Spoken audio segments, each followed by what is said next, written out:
Cumprimento a todos os meus irmãos com a paz de Jesus. Seja bem-vindo ao estudo da lição da Escola Sabatina, número 8. Antes de começar, vamos orar. Pai querido que estás nos céus, na tua presença, meus irmãos e eu nos introduzimos confiando nos méritos de Jesus. Derrama sobre nós o Espírito Santo e venha falar ao nosso coração através da tua palavra nesse momento. Em nome de Jesus. Amém, Senhor. Vivendo pela fé. Lição número 8. O verso áureo diz: ora, a fé é a certeza de coisas que se esperam, a convicção de fatos que não se veem. Hebreus 11, verso 1. Essa é a definição que a Bíblia está dando de fé. Será que você e eu temos esta fé? Esta fé que é certeza, não é dúvida? Esta fé que é a convicção. Percebam que fé é certeza, é convicção. A Bíblia não fala de uma fé abstrata, mas é uma fé que tem mãos, que se agarra na justiça de Cristo, que tem pés que correm para Jesus Cristo. Meu querido irmão, a fé bíblica, ela é dinâmica. Alguém disse certa vez, a fé é como um Wi-Fi, invisível, mas com poder para conectar você ao que precisa. É uma boa definição de fé, comparando-a ao Wi-Fi. É invisível, mas com poder para conectar você com o céu, com Jesus Cristo. Não há dúvida, sem fé não há relacionamento com Deus. Como está a sua fé hoje? Já houve momentos em que a sua fé vacilou? Com certeza, porque a minha fé também já vacilou. Todos nós passamos por altos e baixos. Talvez você tenha enfrentado algo tão desafiador a ponto de não saber como seguir adiante em seu relacionamento com Deus. Ou, quem sabe, sua fé seja como uma rosa que brota do caule verde, depois desponta em um pequeno botão e por fim se abre em uma flor vigorosa e colorida, perfumando todo o ambiente. De fato, a fé é a certeza das coisas que se esperam, a convicção de fatos que não se veem. Hebreus 11, 1. Eu amo essa definição de fé. E não é algo que produzimos por nós mesmos. A fé não vem de nós mesmos. Mesmo a fé é dom de Deus. Tudo é dom de Deus. A fé também, pois lemos sobre a medida da fé que Deus repartiu a cada um dos seus filhos. Romanos capítulo 12 e o verso 3.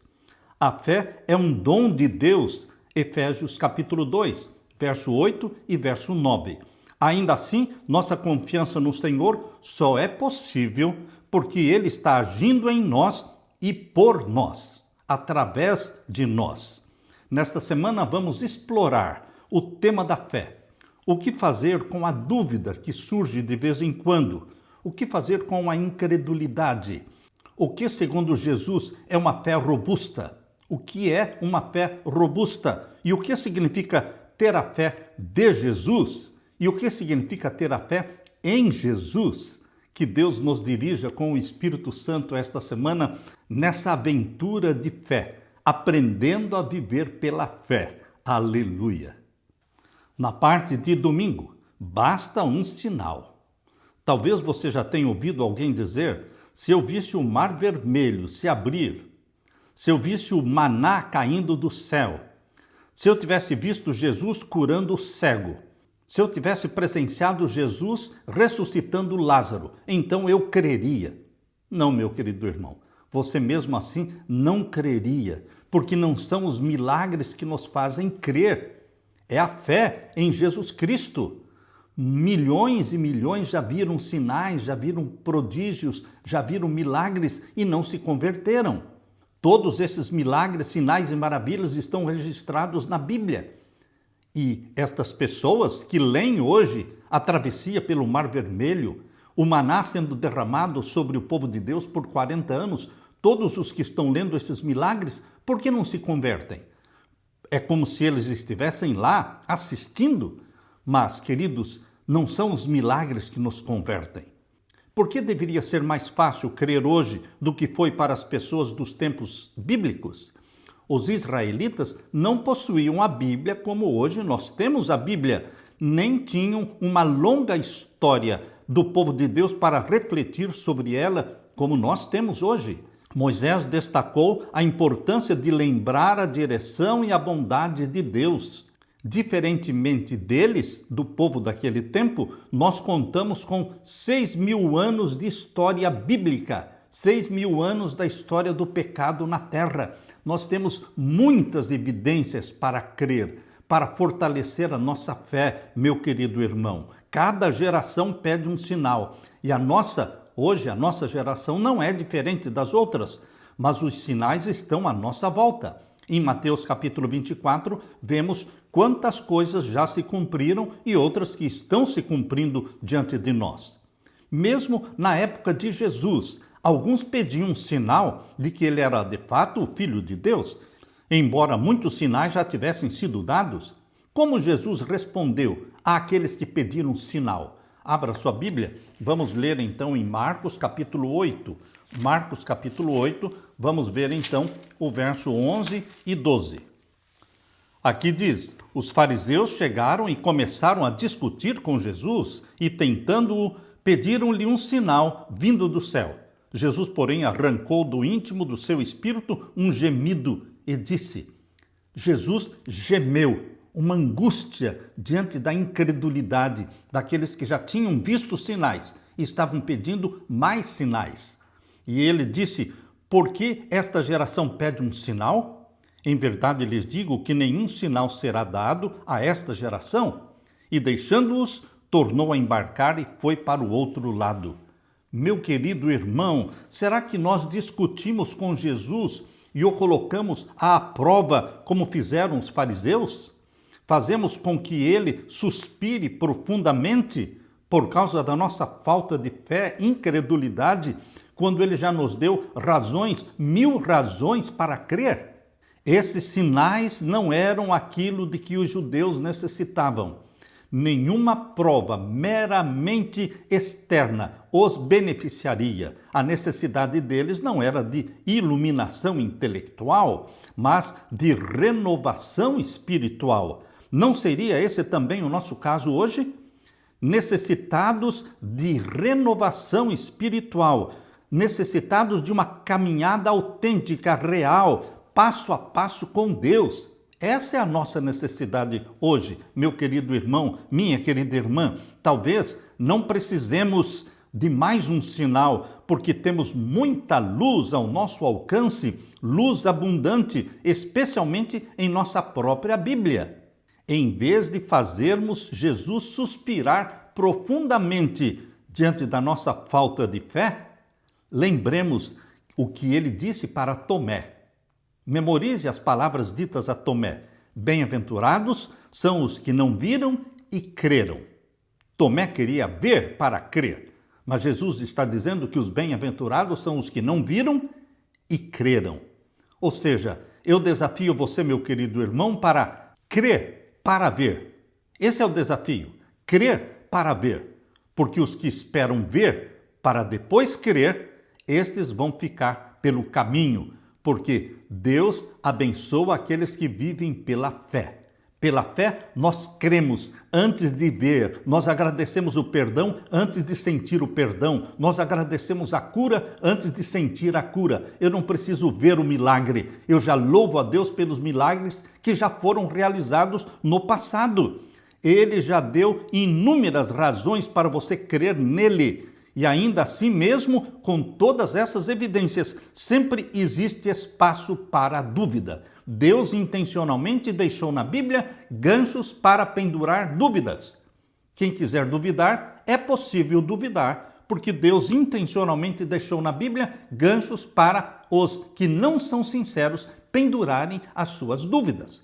Portanto, meu querido irmão, não se enrosque nos ganchos que Deus deixou na Bíblia.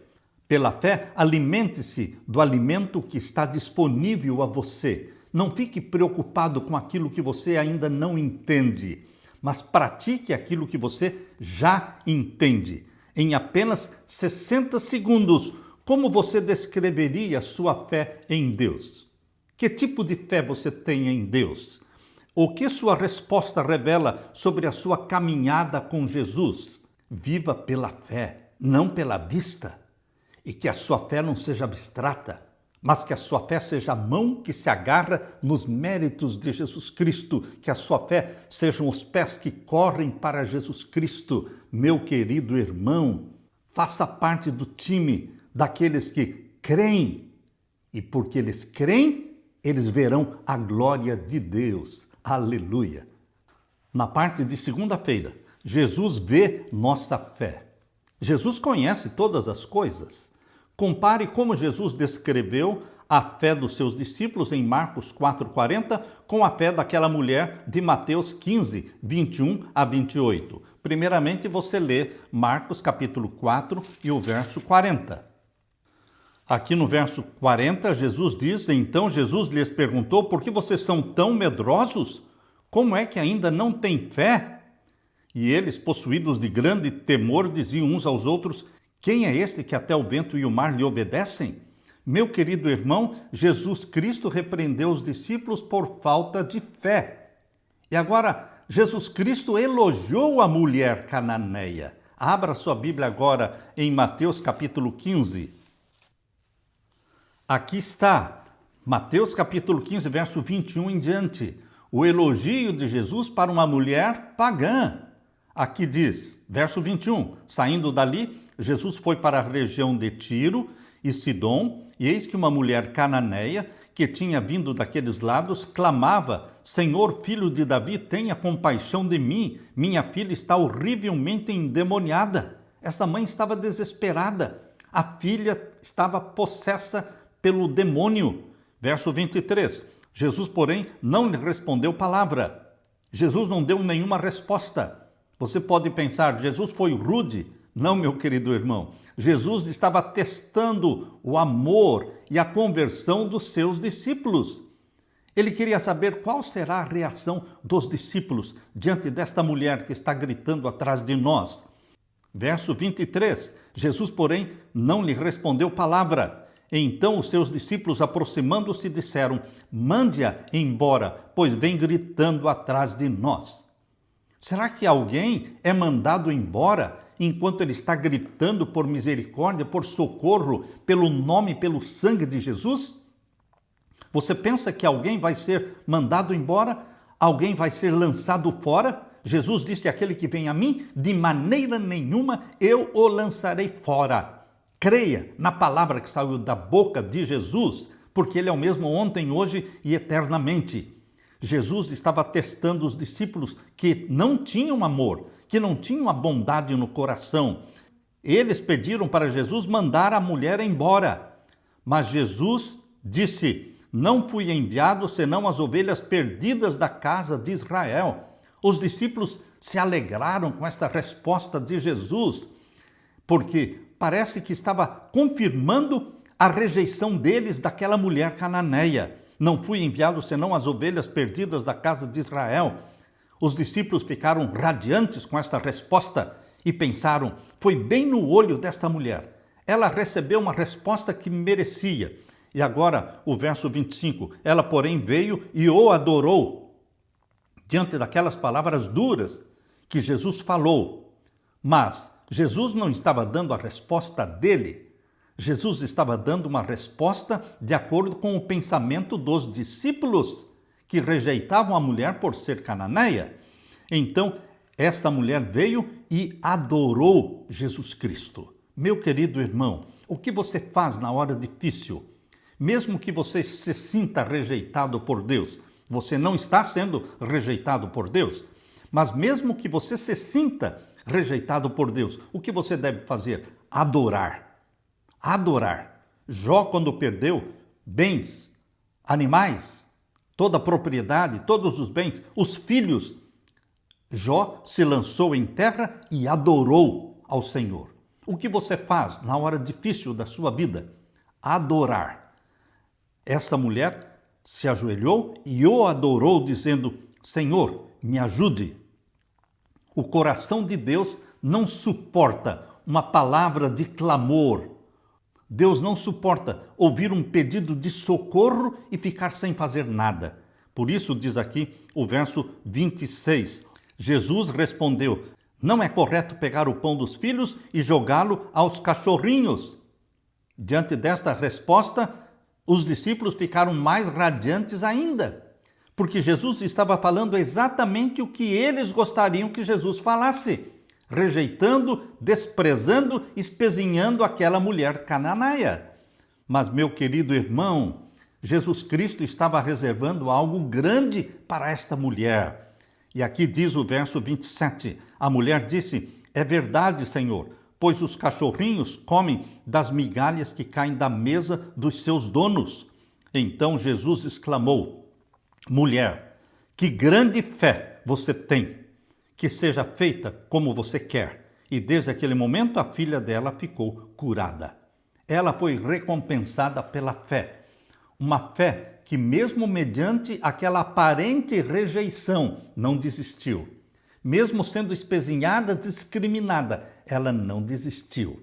Meu querido irmão, aquele que vem a Jesus, ele disse: de maneira nenhuma eu o lançarei fora.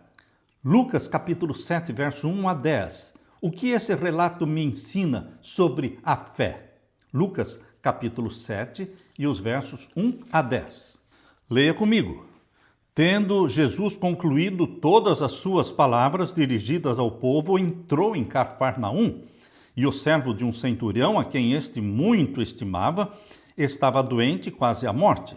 Quando o centurião ouviu falar a respeito de Jesus, enviou-lhe alguns dos anciãos dos judeus, pedindo-lhe que viesse curar o seu servo. Estes, aproximando-se de Jesus, lhe pediram com insistência: ele merece a sua ajuda, porque é amigo do nosso povo e ele mesmo construiu nossa sinagoga. Este centurião também não era do povo judeu, também era considerado pagão.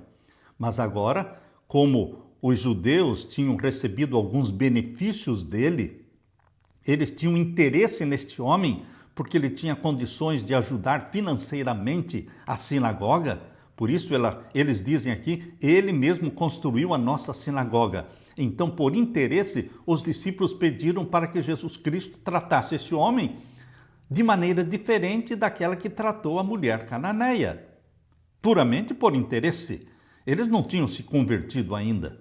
E aqui diz o verso 6, então Jesus foi com eles. Quando Jesus estava perto da casa, o centurião enviou-lhe alguns amigos, dizendo: Senhor, não se incomode, porque não sou digno de recebê-lo em minha casa. Por isso, não me julguei digno de ir falar pessoalmente com o Senhor. Porém, diga uma palavra, e o meu servo será curado.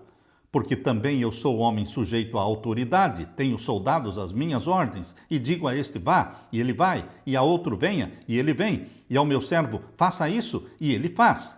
Ao ouvir estas palavras, Jesus ficou admirado com aquele homem e, voltando-se para o povo que o acompanhava, disse: eu lhes digo que nem mesmo em Israel encontrei fé como esta. E quando os que tinham sido enviados voltaram para casa, encontraram o servo curado. Meu querido irmão, seja com aquela mulher cananeia, seja com este centurião, ambos não pertenciam ao povo de Deus. E Jesus encontrou uma fé incomum, impopular. Não era comum encontrar uma tamanha fé. E não foi entre o povo de Deus. Foi com o centurião romano, foi com a mulher cananeia. Queridos, Deus está sacudindo a sua igreja, chamada de Igreja de Laodiceia. Onde está a fé da igreja de Laodiceia, que diz: rico sou, de nada tenho falta, tenho tudo, não preciso de nada? E Jesus diz: tu não sabes que és miserável, pobre, cego e nu?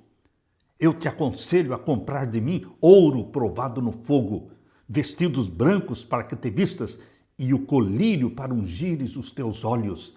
Meu querido irmão, nós precisamos buscar de Jesus Cristo a mercadoria celestial. Em Marcos 9, lemos sobre o pai que foi até Jesus para que ele expulsasse o demônio do seu filho. Mas esse pai só conseguiu dizer: eu creio, Senhor, ajude-me na minha falta de fé. Marcos 9, 24. Ele disse: eu creio, mas eu também tenho dúvidas. E ele foi rejeitado? Não. Você não é rejeitado porque você crê, mas tem uma fé vacilante, tem uma crença vacilante, porque às vezes você duvida. Você vai ser rejeitado por Deus? Aqui está mostrando que não. Não. Deus sabe que nós cremos com vacilos, cremos com dúvidas. Em cada uma dessas interações, Jesus observou a fé das pessoas ou a falta da fé delas e realizou milagres em razão dessa fé ou para fortalecer a fé. Da mesma forma que o Espírito Santo nos leva a crer, o inimigo, Satanás, deseja que duvidemos, que desprezemos a atuação de Deus em nossa vida. A descrença acalentada no coração tem poder sedutor. As sementes da dúvida que eles estiveram semeando produzirão sua colheita, mas devem continuar a arrancar toda a raiz de descrença. Quando essas plantas nocivas são desarraigadas, elas cessam de crescer por falta de nutrição em palavra e ação. O ser humano deve ter as preciosas plantas da fé e do amor introduzidas no solo do coração, ocupando o primeiro lugar ali. Quando surgem dúvidas sobre Deus, sobre seu caráter, sobre a sua palavra, o que devemos fazer diante disso? Deus não ignora nem despreza a razão humana, pois ele nos criou à sua imagem e nos convida ao diálogo, como fez com Abraão, como fez com Moisés, como fez com Jó. Deus nos chama para aprender e agir dentro dos seus amplos e infinitos caminhos de sabedoria, ainda que em algum momento precisemos nos render ao que não entendemos plenamente.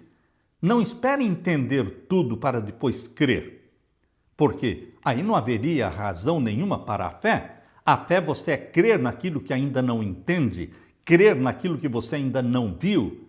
Eu tenho muita saudade de um lugar onde eu nunca fui. Muita saudade de um lugar onde eu nunca estive. O meu lar, o lar celestial. Eu tenho muita saudade do céu. Mas como ter saudade de um lugar onde você nunca foi? É isso mesmo, meu querido irmão. Saudades do céu. Saudades do lar e da casa do meu Pai. Aleluia! Na parte de terça-feira, fé não é sentimento. Fé não é um arrobo de emoções, de euforia. Jesus disse que se tivermos fé do tamanho de uma sementinha de mostarda, moveremos montanhas. Mateus 17, 20. Se você já viu um grão de mostarda, sabe como ele é minúsculo. Ainda assim, uma fé tão pequena pode produzir mudanças imensas. Portanto, a fé deve ser poderosa e forte a ponto de operar o que está além do ser humano. E assim, como o grão de mostarda cresce e se torna uma grande árvore, nossa fé deve crescer também e não permanecer estática ou raquítica. De fato, precisamos, antes de tudo, de uma medida da fé. E essa pequena medida da fé, Deus é quem dá para termos um relacionamento com Ele. Romanos capítulo 12, verso 3, diz que Deus dá uma medida de fé para cada um. Para começar, mas é você que vai desenvolver esta fé pelo estudo da palavra, pela conversação com Deus através da oração. Leia agora comigo Efésios capítulo 2 e o verso 8. Aqui diz: porque pela graça vocês são salvos, mediante a fé. E isso não vem de vocês, é dom de Deus. Então a salvação é dom de Deus, a fé é dom de Deus, não vem de obras para que ninguém se glorie, pois somos feitura dele, criados em Cristo Jesus para boas obras, criados em Cristo Jesus para obediência, para boas obras, diz aqui, as quais Deus de antemão preparou para que andássemos nelas. Primeiramente, precisamos entender que a fé não é algo concreto, é uma resposta humana despertada pelo Espírito Santo no nosso coração. Deus é aquele que, em sua graça e por meio do Espírito Santo, nos atrai quando lhe permitimos fazê-lo. Somos salvos pela graça, mediante a fé, e essa fé, por sua vez, é uma resposta humana à graça de Deus concedida a nós por meio da morte de Jesus. Cremos em Deus como resultado da sua graça. Isso está no centro do relacionamento com Ele. Além disso, devemos lembrar que fé não é um sentimento. Muitos não exercem aquela fé que têm o privilégio e o dever de exercer, esperando muitas vezes experimentar aquela sensação que unicamente a fé pode trazer. Sentimento não é fé. Cabe a nós exercitar a fé para que ela cresça, para que se fortaleça. Mas aquele sentimento de alegria e bênçãos, Deus é quem nos dá. Isto está no livro Primeiros Escritos, página 86. Alguns podem sentir, mas o sentir é enganoso. O sentimento é enganoso. Você pode sentir que não tem fé por não se sentir perto de Deus ou por não ser tudo o que deveria ser como cristão, como filho de Deus. Porém, o sentir é enganoso. Muitos se sentem salvos e estão perdidos.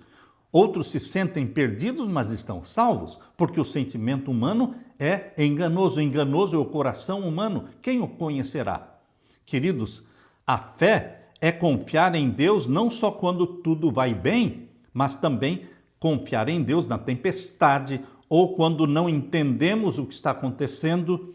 Os sentimentos não devem dominar nossa experiência religiosa nem nosso relacionamento com Deus.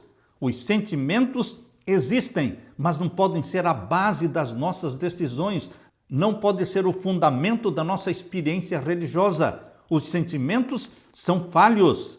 É justamente quando pensamos estar distantes dele que precisamos exercer a fé e clamar para o Senhor, como fez aquele pai. Clamou, ajuda-me, eu creio, mas ajuda a minha falta de fé. Leia comigo os seguintes versos e vamos fazer deles a nossa oração. Primeiramente vamos ler Hebreus capítulo 12 e o verso 1. Aqui diz, portanto também nós, visto que temos a rodear-nos tão grande nuvem de testemunhas, livremo-nos de todo o peso e do pecado que tão firmemente se apega a nós e corramos com perseverança a carreira que nos está proposta, olhando firmemente para o autor e consumador da fé. Olhar para Jesus Cristo, ele é o autor da fé e é aquele que completa a nossa fé. Desde o início ele nos dá a fé, mas é ele que vai também completando a nossa fé para que ela se fortaleça. Queridos, Hebreus capítulo 12, verso 1, está falando da nossa fé com Jesus Cristo, porque aqui diz, autor e consumador da fé, o qual, em troca da alegria que lhe estava proposta, suportou a cruz, sem se importar com a vergonha, e agora está sentado à direita do trono de Deus. Os vitoriosos vão se assentar no trono com Deus. Lemos também segundo o livro de Crônicas, capítulo 15, e o verso 7. Aqui diz, sejam fortes e não deixem que as suas mãos desfaleçam, porque a obra de vocês será recompensada. Sejam perseverantes, não desistam. Também Romanos capítulo 3, e os versos 23 a 26. Pois todos pecaram e carecem da glória de Deus, sendo justificados gratuitamente por sua graça, mediante a redenção que há em Cristo Jesus, a quem Deus apresentou como propiciação no seu sangue, mediante a fé. Deus fez isso para manifestar a sua justiça, por ter ele, na sua tolerância, deixado impunes os pecados anteriormente cometidos, tendo em vista a manifestação da sua justiça no tempo presente, a fim de que o próprio Deus seja justo e o justificador daquele que tem fé em Jesus. A fé em Jesus fará com que Deus seja o justificador daquele que tem fé em Jesus Cristo, salvos pela graça mediante a fé.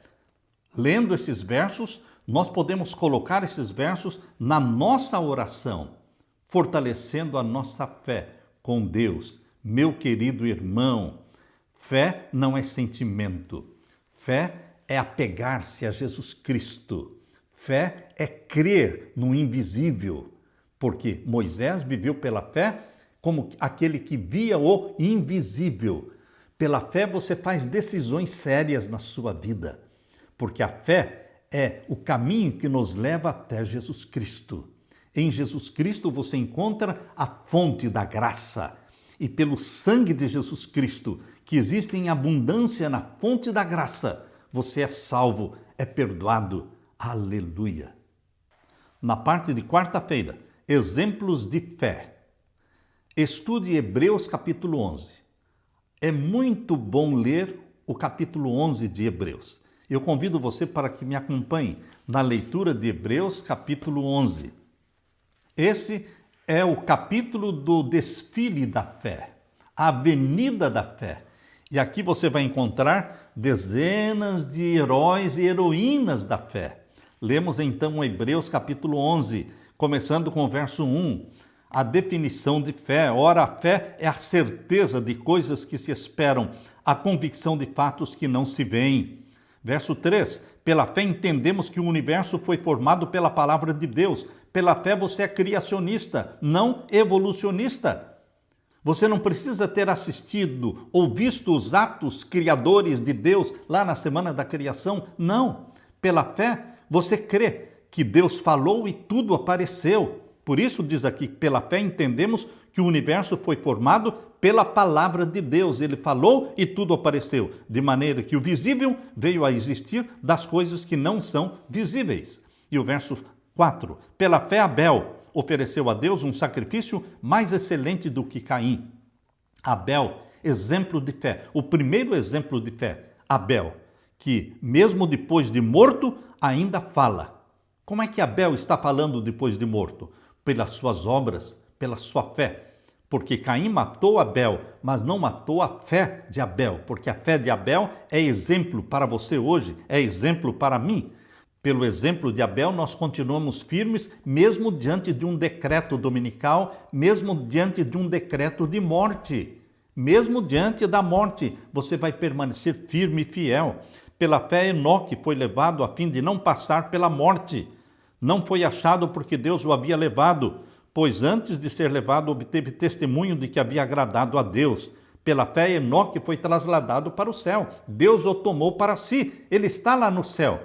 Nós sabemos o nome de 3 pessoas que estão lá no céu: Enoque, Moisés e Elias.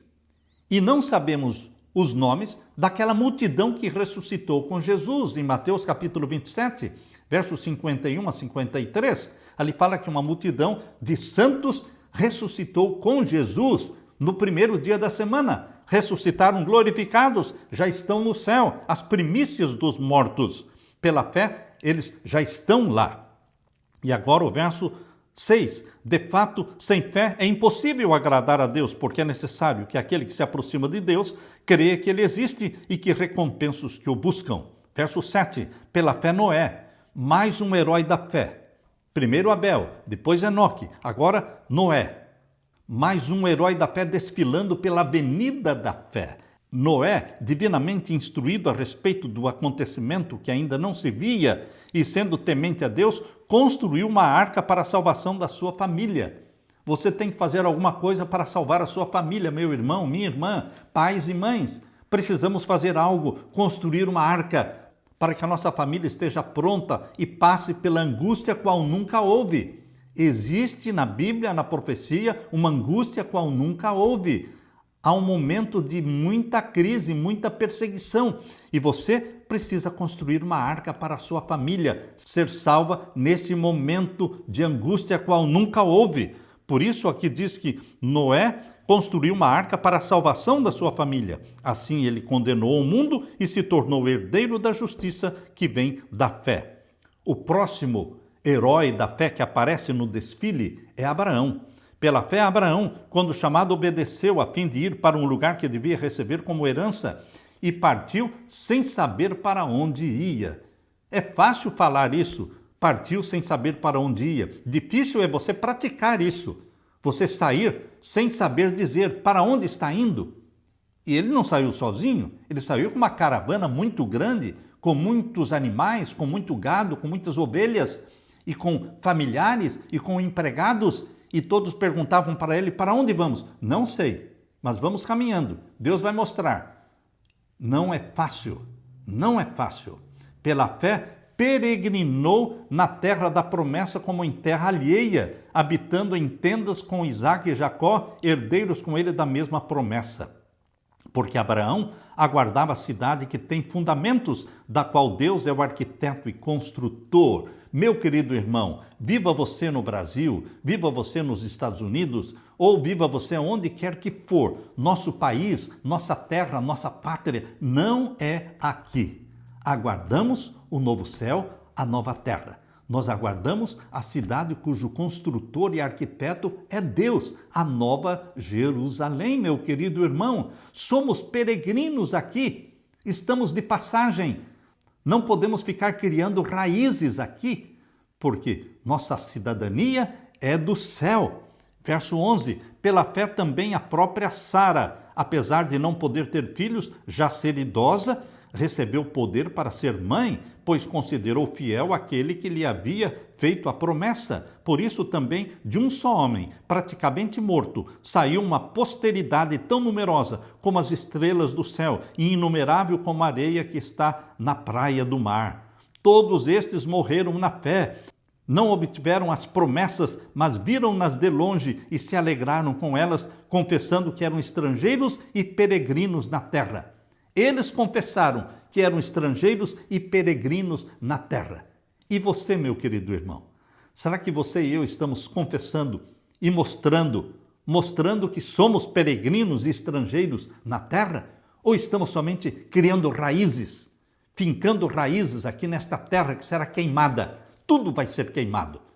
Nós temos que esperar o que vem lá de cima, do céu. É para lá que nós estamos indo. E o verso 16, mas agora desejo uma pátria superior, isto é, a celestial. Por isso, Deus não se envergonha deles, de ser chamado o seu Deus, porque lhes preparou uma cidade. Estes heróis e heroínas da fé não se iludiram com esta terra. Nem mesmo os palácios e as riquezas do Egito iludiram Moisés. Ele colocou o coração naquele que era invisível. Por isso diz aqui, o verso 23, pela fé Moisés, depois de nascer, foi escondido por seus pais durante 3 meses, porque viram que era um menino bonito e não temeram o decreto do rei. Pela fé Moisés, sendo homem feito, recusou ser chamado filho da filha de Faraó, preferindo ser maltratado junto com o povo de Deus a usufruir prazeres transitórios do pecado. Ele, Moisés, entendeu que ser desprezado por causa de Cristo era uma riqueza maior do que os tesouros do Egito, porque contemplava a recompensa. Pela fé, Moisés abandonou o Egito, não ficando amedrontado com a ira do rei, pois permaneceu firme como quem vê aquele que é invisível. Permaneceu firme, vendo o invisível. Pela fé, celebrou a Páscoa e o derramamento do sangue para que o exterminador não tocasse nos primogênitos dos israelitas. Pela fé, os israelitas atravessaram o Mar Vermelho como terra seca. Quando os egípcios tentaram fazer o mesmo, foram engolidos pelo mar. Pela fé, ruíram as muralhas de Jericó, depois de rodeadas por 7 dias. Pela fé, Raabe, a prostituta, não foi destruída com os desobedientes, porque acolheu os espias com paz. Queridos, veja quantos heróis e heroínas da fé estão aqui revelados na palavra de Deus. Isto está sendo mostrado para você como amostra do que Deus quer fazer e propõe para você, filho e filha de Deus. Deus quer que você se inspire na vida destes homens e destas mulheres e que você seja um herói do século atual, um herói e uma heroína modernos, pessoas que vivem pela fé, andam pela fé. Uma fé pequenina como um grão de mostarda, mas que vai ser fortalecida com a prática, com o alimento diário da palavra de Deus. Uma fé que vem de ouvir e ouvir a palavra de Deus, como diz Romanos capítulo 10, verso 17. Como aquele pai, em Lucas 17:5, pediu para Deus: eu creio, mas ajude a minha falta de fé. E ele alcançou a bênção de Jesus, uma fé que às vezes duvida, porque não existe uma fé que nunca duvida. Só Jesus exerceu uma fé que nunca duvidou do Pai. Ele nunca pecou, nem por atos, nem por intenções, nem em pensamento. Jesus Cristo nunca pecou, mas esta fé, que às vezes duvida, pode ser fortalecida. Não se afaste de Deus só porque você tem questionamentos, às vezes, por você às vezes duvidar. Não se afaste de Deus por isso. É importante desenvolver a salvação com temor e tremor. Filipenses 2, 12 a 16. E conservar nossa própria fé em vez de tentar tomá-la emprestada de outros. Não tem como emprestar fé de ninguém. A fé é uma experiência pessoal com o nosso Deus, como o nosso Pai. Para desenvolver a fé verdadeira, você tem que ser filho e filha de Deus, não neto de Deus, não sobrinho de Deus. Você só pode ser filho e filha de Deus se você nasce da água e do Espírito e você se comunica com o Pai Celestial. Você tem uma fé de primeira mão. Uma fé de primeira mão. Responda ao Espírito Santo e peça mais da presença do Espírito Santo na sua vida. Exercite a fé. Lembre-se de que fé não é sentimento, mas fé é a decisão de crer. Você decide crer. E mesmo quando tudo parece escuro e você não consegue ver Deus, você continua crendo que Deus está lá, cuidando de você. Meu querido irmão, assim como o sol às vezes fica escondido atrás das nuvens, mas ele está lá, assim também, às vezes parece que Deus não está presente, que estamos sozinhos, que ele nos abandonou.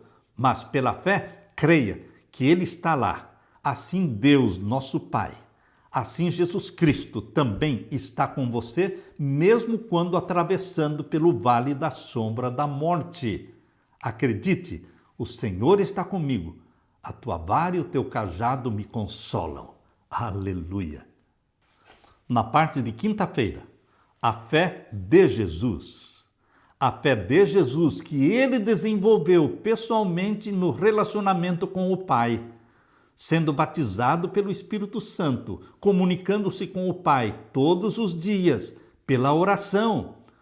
Queridos, essa é a fé de Jesus que nós temos que possuir, a fé de Jesus. Mas precisamos ter também a fé em Jesus como nosso Salvador. Você tem que exercer a fé em Jesus como aquele único mediador entre Deus e os homens. À medida que o fim se aproxima, parte das 3 mensagens angélicas retrata o povo de Deus como aqueles que guardam os mandamentos de Deus e têm a fé de Jesus. Apocalipse 14, 12. Será que nós temos a fé de Jesus, que não largava da mão do Pai, que buscava o Pai todas as manhãs antes do sol nascer? Os habitantes de Nazaré, eles costumavam ouvir a voz de Jesus Cristo cantando louvores a Deus antes do sol nascer. Ele buscava a Deus em oração, com cânticos de gratidão. Vamos ler Apocalipse capítulo 14 e o verso 12. Abra sua Bíblia. Apocalipse 14 e o verso 12. Aqui diz: aqui está a perseverança dos santos, os que guardam os mandamentos de Deus, e a fé em Jesus, ou a fé de Jesus. Queridos, as duas coisas precisamos ter. A fé de Jesus, porque a mesma fé que ele desenvolveu, confiando no Pai, confiando plenamente no Pai, dependendo plenamente do Pai, essa é a fé de Jesus que nós precisamos desenvolver, porque o Pai de Jesus é o nosso Pai, é o mesmo Pai. E nós precisamos ter o mesmo relacionamento com este Pai, um relacionamento de fé, assim como Jesus tinha. Essa é a fé de Jesus. E por que então a fé em Jesus? Porque crer que em Jesus somos perdoados, em Jesus somos salvos, em Jesus Cristo temos um Salvador amigo que não nos abandona. A fé em Jesus Cristo, mas também a obediência aos mandamentos de Deus. Apocalipse capítulo 14, verso 12, está falando da obediência aos mandamentos de Deus e da fé de Jesus. Ao estudar como os adventistas do sétimo dia têm compreendido a justificação pela fé, percebemos que na década de 1890 consolidou-se na igreja a compreensão da fé de Jesus em harmonia com as 3 mensagens angélicas. As doutrinas adventistas, elas não surgiram em uma semana, um mês ou um ano. Não. As doutrinas que nós temos hoje temos 28 doutrinas fundamentais, elas não surgiram do dia para a noite. Foi resultado de muito esforço e estudo bíblico, muitas horas e muitas noites passadas estudando a Bíblia, discutindo e debatendo para chegarem à conclusão das 28 doutrinas básicas. E a justificação pela fé em Jesus Cristo não foi diferente. Na Conferência de Minneapolis, em 1888, houve muita discussão, algumas acusações, algumas ofensas foram feitas verbalmente entre os palestrantes. Ali estavam Wagner, Jones, Armand White, e ali estavam também os líderes da Conferência Geral. E Wagner e Jones e Ellen White estavam defendendo a justificação pela fé, mas não era uma doutrina amadurecida. Ainda estavam dando muita ênfase na lei de Deus e existia muito legalismo. Portanto, meu querido irmão, depois desta conferência de Minneapolis, em 1888, é que a doutrina da justificação pela fé foi sendo amadurecida gradualmente, ao ponto de presidente da Conferência Geral, tesoureiro, secretário e todos os líderes abraçarem a justiça pela fé. Será que Deus já revelou plenamente tudo o que ele tinha para revelar? Ainda não. A revelação de Deus era progressiva e é progressiva e sempre será progressiva. Mesmo no céu, nós vamos continuar aprendendo. Deus vai continuar revelando coisas que nós não sabemos, porque a revelação de Deus é gradual e progressiva. Ellen White resumiu dizendo: os mandamentos de Deus têm sido proclamados, falando daquele tempo, da conferência de Minneapolis. Os mandamentos de Deus têm sido proclamados, mas a fé de Jesus não tem sido proclamada pelos adventistas do sétimo dia, como de igual importância. Existia um desequilíbrio, porque eles estavam dando muita ênfase na lei de Deus, que está correto, mas não estavam dando maior ênfase na fé em Jesus Cristo, que é sumamente importante na salvação, a fé em Jesus Cristo. Por isso ela diz: os mandamentos de Deus têm sido proclamados, mas a fé de Jesus Cristo não tem sido proclamada pelos adventistas do sétimo dia, como de igual importância, a lei e o evangelho andando de mãos dadas. Mensagens Escolhidas, volume 3, página 142. Embora Hebreus capítulo 11 dê o nome de homens e mulheres de Deus que tiveram grande fé, ninguém teve uma fé comparável à de Jesus, que viveu em plena comunhão com o Pai, dependendo do Pai plenamente. Ele não tinha planos para si mesmos, ele obedecia os planos do Pai. Essa era a fé de Jesus que você precisa desenvolver. Ele dá para você esta fé dele. Mas como é que ele vai dar essa fé dele para você? Se você tiver a fé nele. Se você tiver a fé nele, você vai receber a fé dele. Aleluia, aleluia. Mateus capítulo 26, versos 36 a 42 é um exemplo de como era a fé de Jesus Cristo. Abra sua Bíblia, Mateus 26, e vamos ler os versos 36 a 42. Aqui diz: em seguida, Jesus foi com eles a um lugar chamado Getsêmani e disse aos seus discípulos: sentem-se aqui enquanto eu vou ali orar. E levando consigo Pedro e os 2 filhos de Zebedeu, começou a sentir-se tomado de tristeza e de angústia. Então lhes disse: a minha alma está profundamente triste até a morte. Fiquem aqui e vigiem comigo. E adiantando-se um pouco, prostrou-se sobre o seu rosto, orando e dizendo: meu Pai, se é possível, que passe de mim este cálice. Contudo, não seja como eu quero, e sim como tu queres. Esta é a fé de Jesus. É uma fé que não faz planos para si mesmo. É uma fé que depende inteiramente da vontade do Pai. É uma fé que expressa a vontade própria, mas coloca a vontade do Pai acima da vontade própria. Jesus disse: se possível, passa de mim este cálice, vontade própria. Mas não seja como eu quero, vontade de Deus. Ou seja, esta é a fé de Jesus que você precisa ter. Se você tiver fé em Jesus, você vai receber de Jesus a fé de Jesus, que é essa confiança plena no Pai Celestial. E diz aqui o verso 40, e voltando para os discípulos, achou-os dormindo e disse a Pedro: então nem uma hora vocês puderam vigiar comigo? Vigiem e orem, para que não caiam em tentação. O espírito, na verdade, está pronto, mas a carne é fraca. Retirando-se pela segunda vez, orou de novo, dizendo: meu Pai, se não é possível que este cálice passe de mim sem que eu o beba, faça-se a tua vontade. A fé de Jesus colocava a vontade do Pai acima da dele. É assim que nós precisamos ser. Nossa fé é a fé de Jesus. É Ele que nos dá esse tipo de fé. Verso 43. E voltando, achou-os outra vez dormindo, porque os olhos deles estavam pesados. Deixando-os novamente, foi orar pela terceira vez, repetindo as mesmas palavras. Então voltou para os discípulos e lhes disse: vocês ainda estão dormindo e descansando? Eis que é chegada a hora, e o Filho do Homem está sendo entregue nas mãos dos pecadores. Levantem-se, vamos embora. Eis que o traidor se aproxima. Meu querido irmão, é esta fé de Jesus que você e eu precisamos ter. Mas, como podemos ter? Pela comunhão e pela fé em Jesus. Quanto você deseja ter a fé de Jesus? Quanto você exerce da fé em Jesus? O que vem primeiro? A fé de Jesus ou a fé em Jesus? O que traz a sua salvação? Inicialmente, para você ser salvo, você precisa ter a fé em Jesus como Salvador seu, único mediador entre Deus e os homens. E então, você aceitando a Jesus como Salvador, você exerceu fé em Jesus. E agora você pode receber de Jesus a fé de Jesus, aprendendo a viver na dependência do Pai. Não fazendo planos para si mesmo, mas deixando que o Pai faça os planos para você.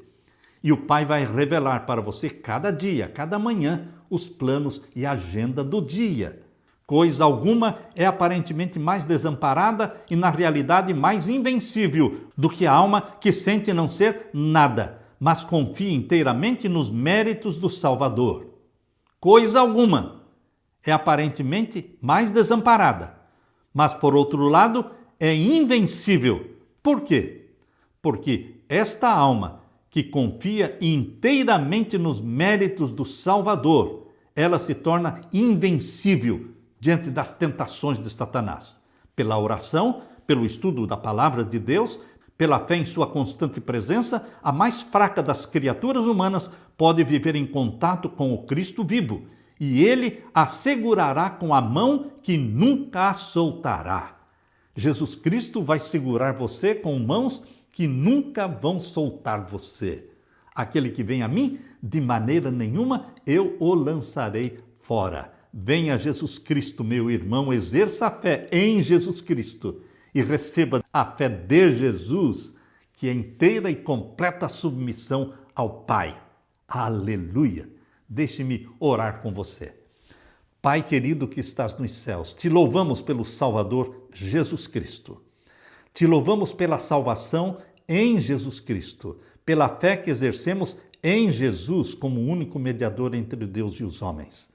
E agora queremos que o Senhor nos dê de presente, através do Espírito Santo, a fé de Jesus, uma fé totalmente dependente do Pai Celestial, uma fé que nos faz levantar de manhã em comunhão, em louvor e adoração a Deus, aprendendo do Senhor a agenda do dia, inteiramente dependentes do Pai Celestial, não fazendo planos para nós mesmos, mas aceitando os planos do nosso Pai Celestial, assim como Jesus.